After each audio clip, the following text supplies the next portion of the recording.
לך נשבעתי אל עליון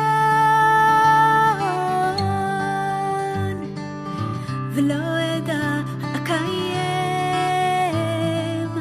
איך אעמוד בניסיון ניסיון האושר השלם לך נשבעתי אל עליון ולא אדע אקיים. It's incredible, your personal history that made you become the writer you are and give life to your books.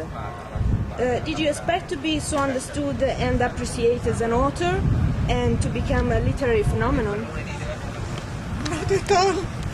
You know, I'm like a little child that received a huge toy and he still tried to play with the toy in the right way.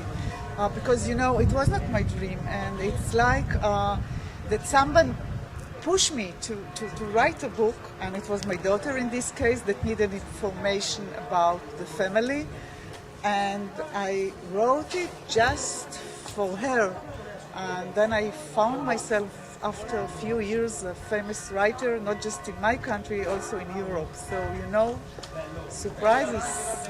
It's for me a kind of a gift, not a kind of dream that comes true. It strikes a lot what you tell in your book, that you had to build a new identity in a place that was your own motherland, where you would have to feel equal to others. Which is your personal explanation, if you have one? Wow, I don't have one.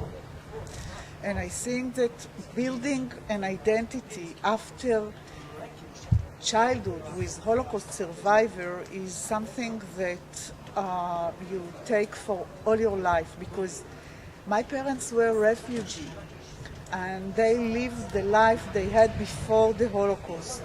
And I had to rebuild my life on one hand with the modern place, which means Israel, and with the history of the parents. And it doesn't work together because the Holocaust and Israel cannot be just one identity. You can be a Jew in a Holocaust, you can be a Jew in the diaspora, and you can be a strong and powerful Jew in Israel. So I have many pieces that I have to collect and to build one identity.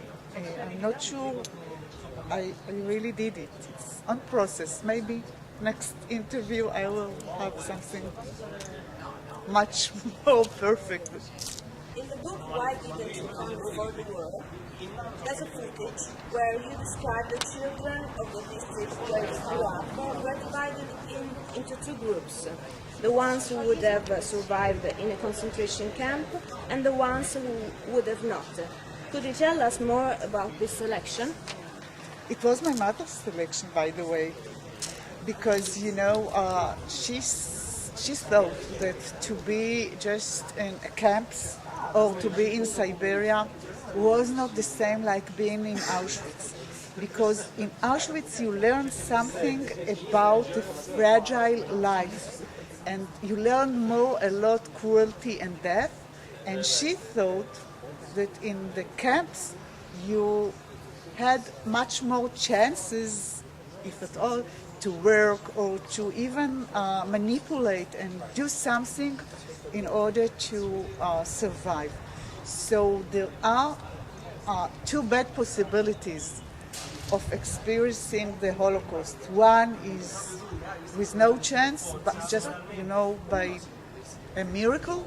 And the second one, which she thought you could do something. It doesn't mean that you survive at the end, but still, you know, when you go to work and not to the gas chamber, it's a kind of difference.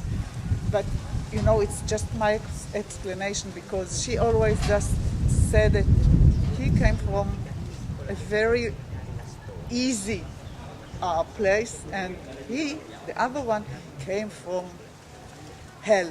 So it was a kind of expression to say he is a miracle and he did something to survive. I think, you know, many times I just analyze or I try to explain my mother short sentences. And as you find, I have just long sentences because all the time I try to explain and understand more. I'm not sure that I really succeed, but I try. And I write. לך נשבעתי אל עליון ולא אדע אקיים איך